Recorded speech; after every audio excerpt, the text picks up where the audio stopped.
電影《尋秦記》自從上映以嚟氣勢如虹，呢股熱潮令網民不停考古，揾出好多劇集相關嘅舊片段。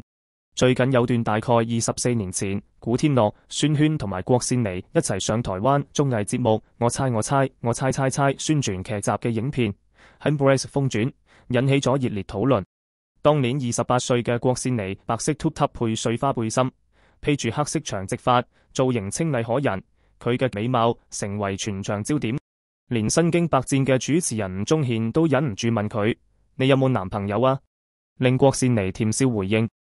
影片曝光後，網民大讚郭羨妮當年顏值高，表示就算用今日嘅審美嚟講，都絕對係 USSR Top Tier， 即係高度稀有嘅頂端角色。仲有網民話佢係李嘉欣之後最靚嘅港姐。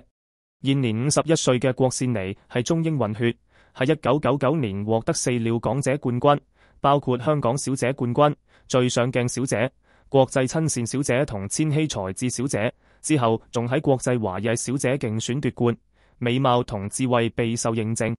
2011年，佢同內地武術指導朱少傑結婚後，淡出幕前，專心相夫教女。